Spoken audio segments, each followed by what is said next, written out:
descobri a razão de ser feliz.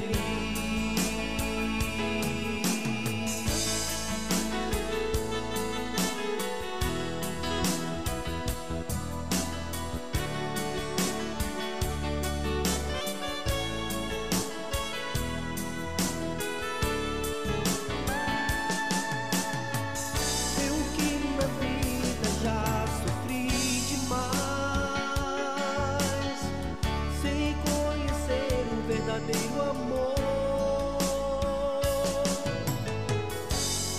e nas noites desta vida embarcava a minha dor. Encontrei o teu amor, minha vida então mudou.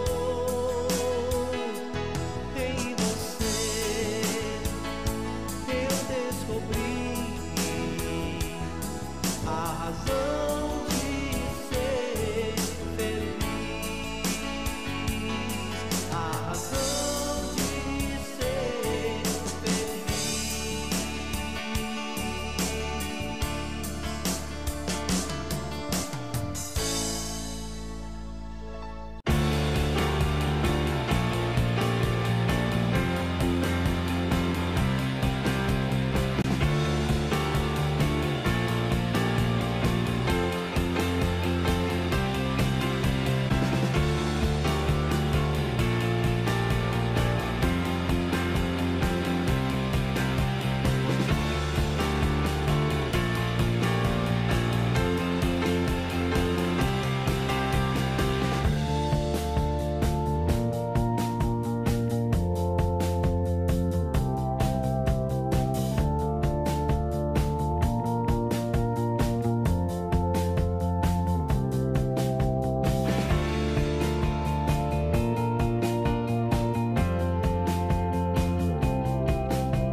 Muito bem, meu irmão e minha irmã, amigo e amiga, nós vamos à mensagem de hoje e também à oração. E eu tenho falado esta semana a respeito de algo que é de suma importância, embora para muitas pessoas seja de uma complexidade muito grande. Por quê? Porque a maioria dos evangélicos, principalmente os evangélicos, principalmente os neopentecostais, eles acreditam, como eu também acreditei um dia, acreditam que Jesus ainda vai voltar, que Jesus vai voltar um dia, né? Então acreditam dessa forma, acreditam dessa maneira. Porém, nós que fomos alcançados pela graça de Cristo e que temos o entendimento da escatologia consumada, nós cremos que todas as coisas elas já se cumpriram, tudo que está na Bíblia já se cumpriu. A Bíblia hoje, para nós, é um livro histórico que nos mostra, né, a história dos hebreus, dos reis de Israel, fala da vida de Jesus, dos ensinamentos do apóstolo Paulo, das cartas também de Pedro, Tiago, João. Então nós acreditamos, nós cremos que Jesus, ele cumpriu a palavra dele. Não é que nós não acreditamos na vinda de Jesus. Nós acreditamos, só que acreditamos que ele já veio. E isso aconteceu no ano 70, exatamente no ano 70. Porque quando Jesus se referia à sua volta, ele não estava falando de um evento global. ele estava falando da sua volta para o juízo de Israel, daquela nação, naquela geração, a destruição do templo, a destruição de Jerusalém, ou seja, o fim de um pacto. É claro, evidente, meu irmão, minha irmã, que se você fala isso para uma pessoa que ficou anos dentro da tradição religiosa, ela vai lhe chamar de louco, ela vai dizer, não, você está maluco, Jesus ainda vai voltar, a Bíblia é para o futuro, ela vai dizer assim. Só que ela não vai conseguir compreender através das suas palavras o erro, o equívoco. Ela só vai conseguir entender, só vai conseguir compreender se o próprio Espírito, o Espírito de Deus, revelar isso para ela. O próprio Deus, Jesus, né? Porque quando fala de Deus, Jesus e o Espírito Santo, nós estamos falando de um único Deus que se manifestou de 3 formas. No passado, na época dos profetas, dos patriarcas, se manifestou através de Jesus e hoje o Espírito que habita em nós. Então, essa pessoa ela só vai ter o entendimento se ela estiver aberta, se a mente dela estiver aberta, se os olhos do entendimento forem abertos. Veja, ontem nós lemos Mateus 24 e hoje eu vou ler para você Lucas. Hoje nós vamos ler Lucas, capítulo 21, tá? Nós vamos ler Lucas, capítulo 21. Por que as pessoas, quando leem a Bíblia, e quando leem esses versículos que eu vou ler para você, elas não entendem. Por quê? Porque o que fez o sistema religioso? O que fez a tradição religiosa? Eles pegaram um capítulo da Bíblia e eles dividem o capítulo em vários temas, como se Jesus estivesse falando de várias coisas. Por exemplo, esse capítulo 21, de Lucas 21, eles dividiram em vários títulos e subtítulos. Isso não está escrito na Bíblia, foi eles que colocaram, eles que fizeram essa divisão. Primeiro eles falam da oferta da viúva pobre, do versículo 1 ao 4.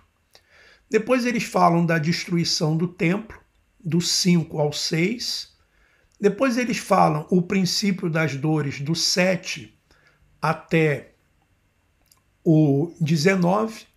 Depois eles falam de Jerusalém sitiada, do 20 até o 24. Depois eles falam da vinda do Filho do Homem, do 25 até o 28. Depois eles falam a parábola da figueira, do 29 até o 33. Depois eles falam da exortação à vigilância, do 34 ao 38. Ou seja, como se fossem vários assuntos, mas não são. Jesus está tratando de um único assunto com os seus discípulos. Qual é o assunto que ele está tratando? A destruição do templo, o cerco de Jerusalém e a sua vinda. É disso que ele está tratando.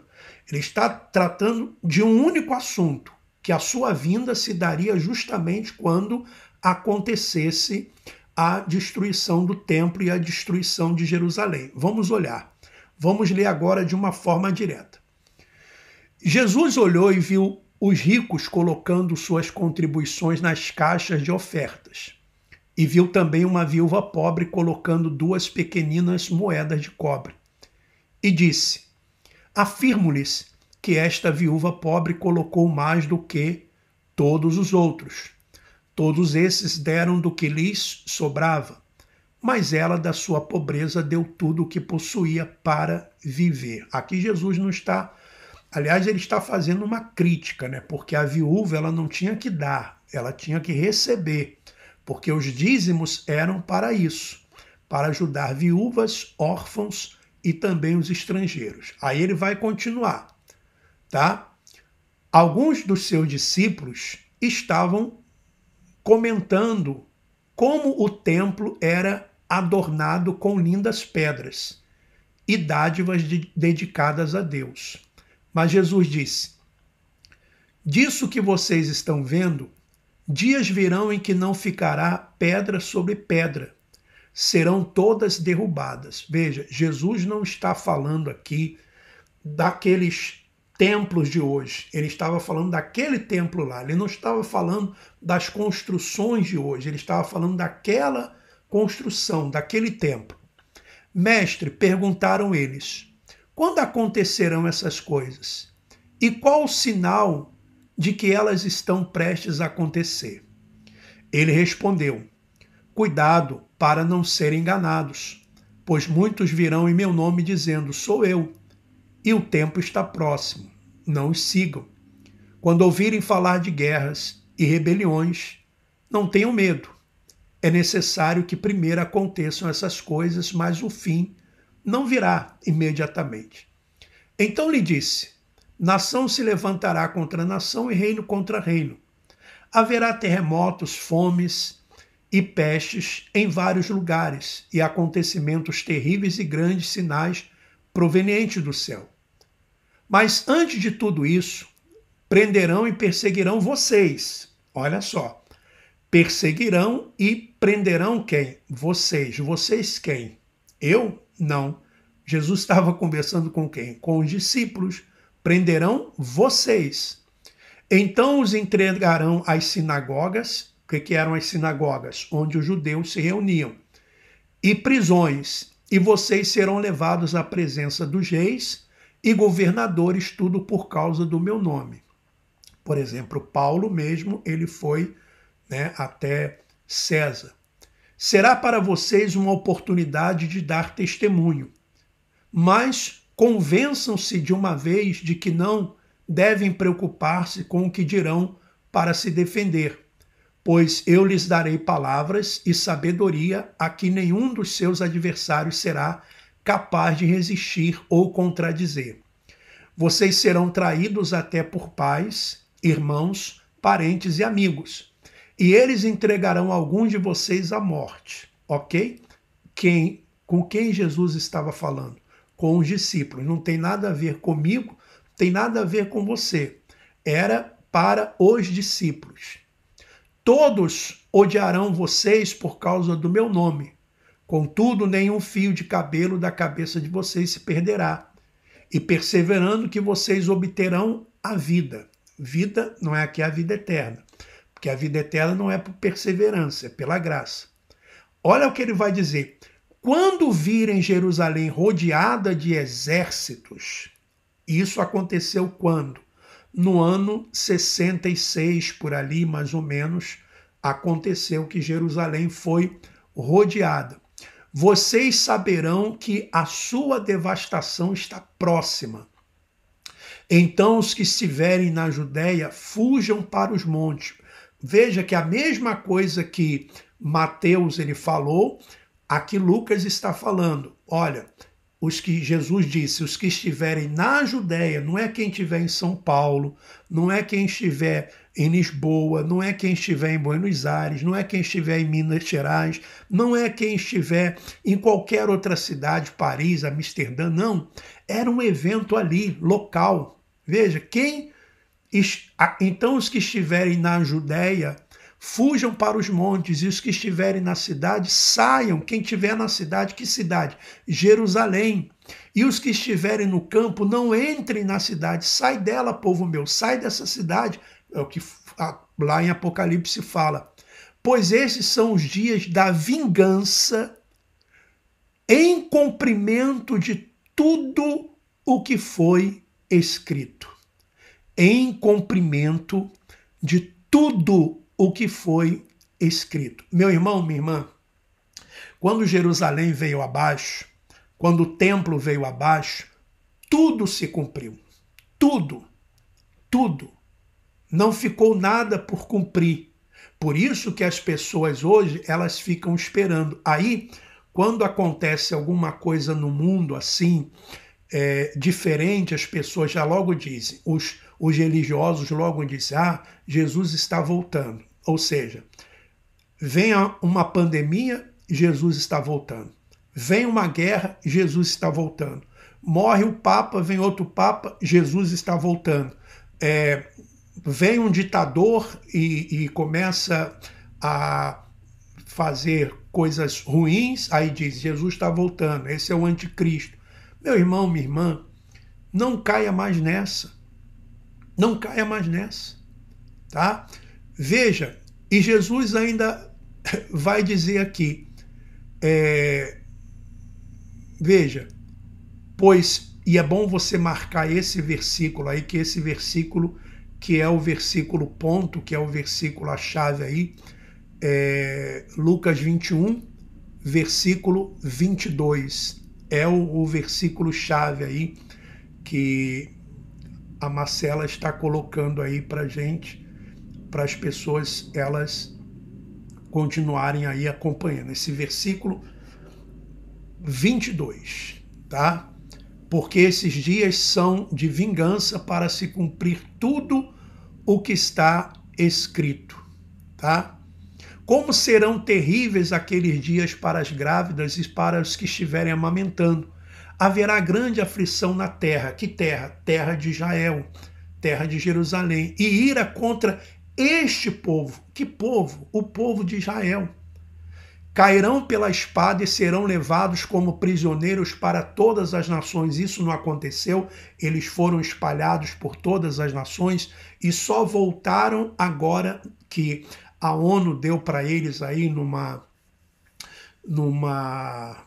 resolução em 1948, que aconteceu da ONU, então, dar um pedaço ali da terra para eles voltarem, né? Para quem quisesse, o judeu que quisesse voltar, porque até então eles não tinham uma terra, uma nação, porque no ano 70 eles foram espalhados pelo mundo inteiro, levados cativos, tá? Cairão pela espada e serão levados como prisioneiros por todas as nações. Jerusalém será pisada pelos gentios até os tempos deles se cumprirem, ou que se cumpram, né? Aí ele vai falar, né? Haverá no céu sinais no sol, na lua e nas estrelas. Na terra, as nações se verão em angústia e perplexidade, com o bramido e agitação do mar, quer dizer, dos povos. Os homens desmaiarão de terror, apreensivos com o que estará sobrevindo ao mundo, aquele mundo ali deles, o mundo habitado, né? E os poderes celestes serão abalados, já tratamos desse assunto, tá?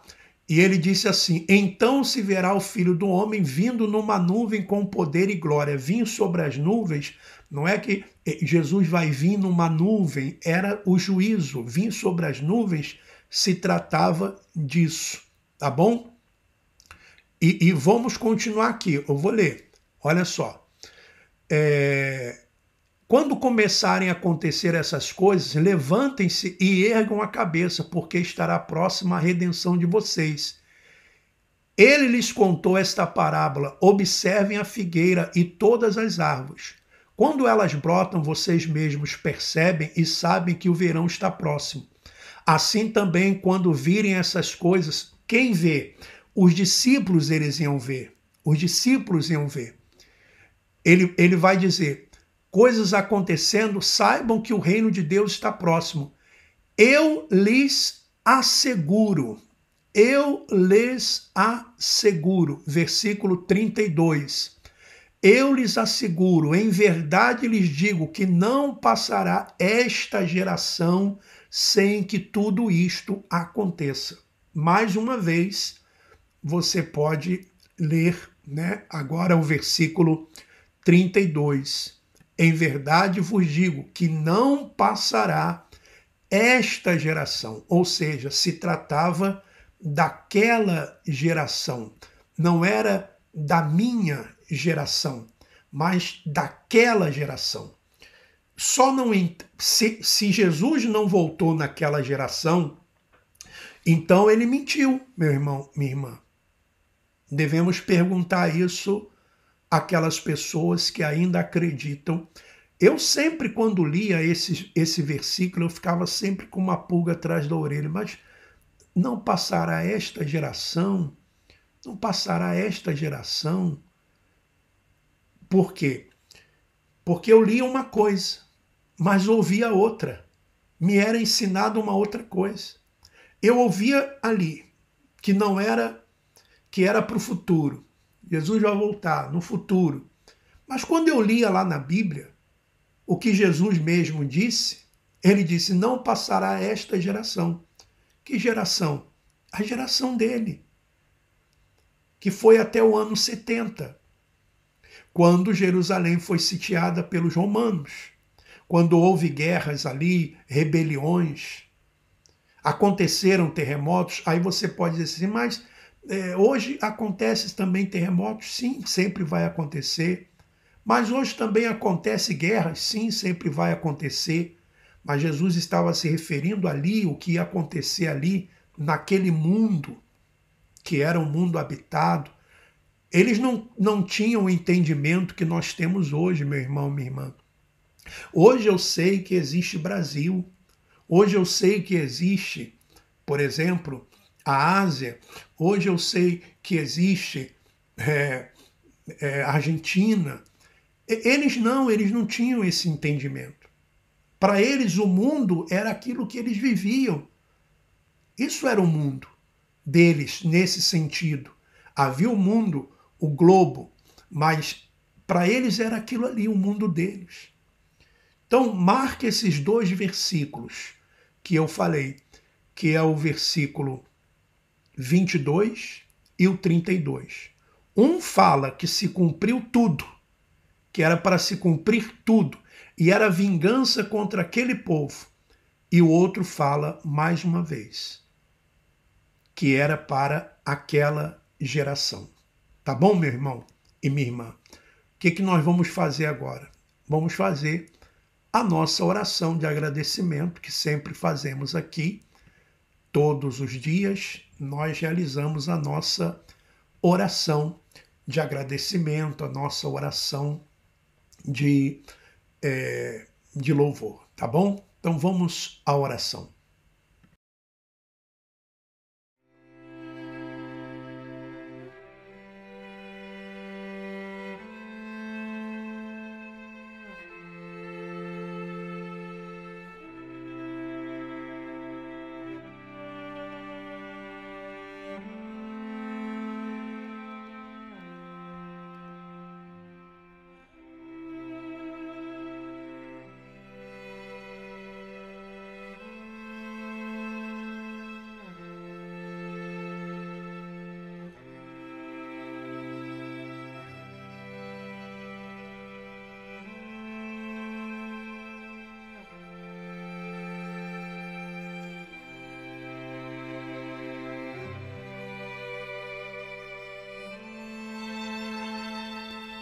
Ó Pai amado e querido, glorificado e exaltado seja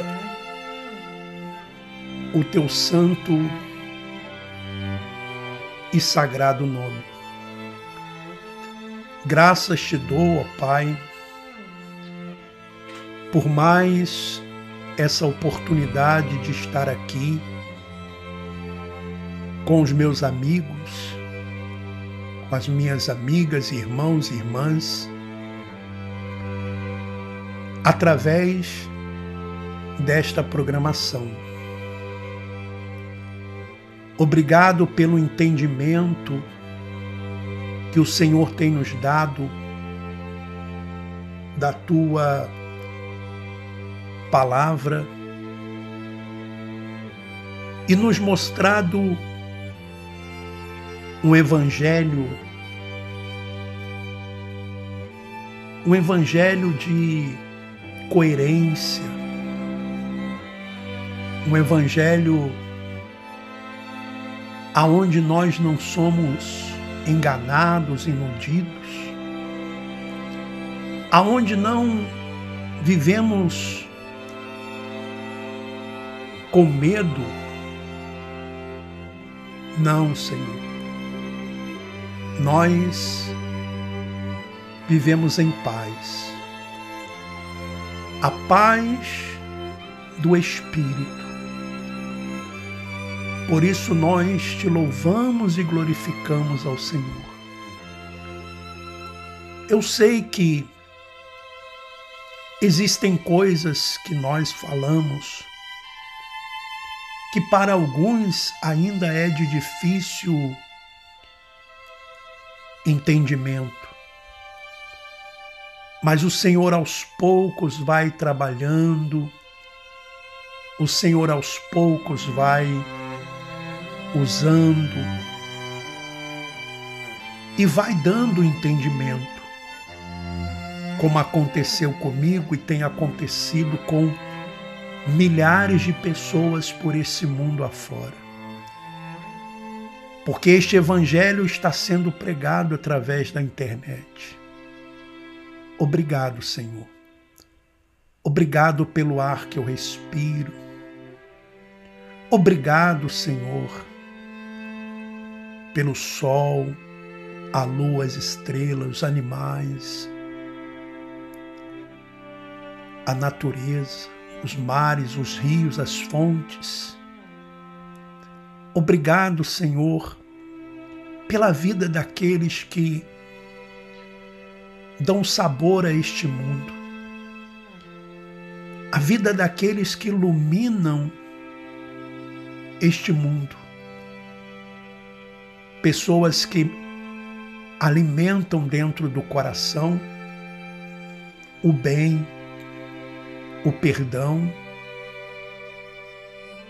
o amor, a alegria, a justiça. Sim, graças te dou, ó Pai. Louvado e glorificado e exaltado seja o Senhor. Agora, nesse instante, eu quero colocar diante de Ti todos os sonhos, todos os desejos da Marcela. O Senhor dê a ela Tua força. Venha satisfazer os desejos do coração, bem como do seu pai, dos seus irmãos. Como também eu peço, ó Pai, pela vida que o Senhor me concede. Sim,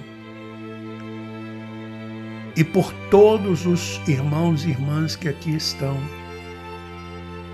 também pelos seus familiares e entes queridos.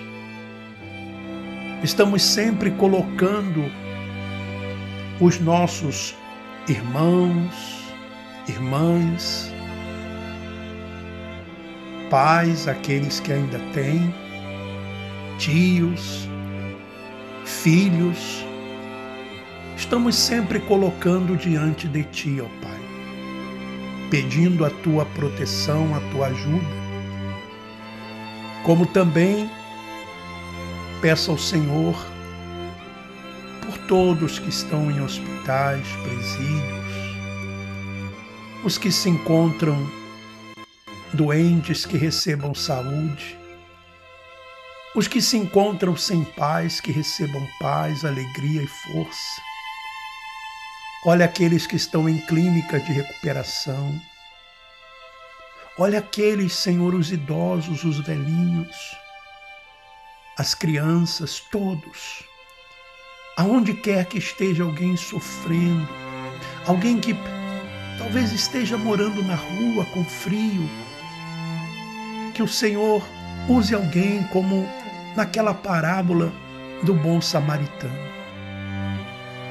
Eu oro, Senhor, pelas pessoas que têm nos apoiado, que têm nos ajudado, pelos membros deste canal, pelos apoiadores deste canal. Eu entrego tudo nas Tuas mãos e Te agradeço. E os que creem, digam assim seja.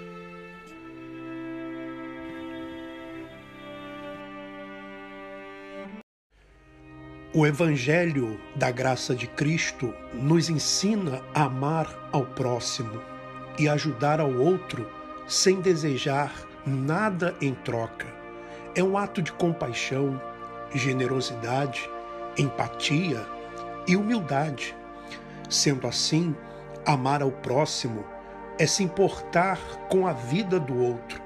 Se deseja apoiar o nosso trabalho e fazer parte do grupo Comunidade Igreja em Casa, entre em contato através do WhatsApp, sinal de mais 351 912 590 270, sinal de mais 351 912 590 270. Desde já lhe agradeço e que Deus continue lhe abençoando. Muito bem, meu irmão, minha irmã, chegamos ao final então do programa. Está aí o irmão Antônio Pacheco dizendo paz do Senhor. Também o Silvio de la Cruz, boa noite. A Dalva Souza diz assim: penso que mais claro que isto é impossível, mas demorei para entender, porque foi uma vida inteira ensinado o contrário. Verdade. Melinda Marcela dizendo: graças a Jesucristo que nos revelou o único e verdadeiro evangelho, el de la gracia. A ele seja a honra e glória por todo sempre. Também a irmã Rosângela dizendo: gratidão a ti, meu Senhor e Salvador Jesus Cristo, por tudo, pelo seu entendimento, sabedoria e do seu discernimento de sua palavra, da graça de Deus. Muito bem. Então, meu irmão, deixo aí também para você, se você quiser nos apoiar, dar o seu apoio. Está aí o Pix para aquelas pessoas que querem contribuir, que querem ajudar de alguma forma, de alguma maneira. Nós precisamos, contamos com o seu apoio, contamos com a sua ajuda, tá bom? Tá aí o Pix, caso você queira nos ajudar, basta você tirar um print da tela ou anotar, parar o vídeo, anotar, depois ir lá fazer o seu Pix, ajudar com aquilo que você puder, com aquilo que Deus ele colocar no seu coração, tá bom? Olha, que Deus continue abençoando a todos. Muito obrigado pelos comentários, pela sua participação. Forte abraço e vamos em frente.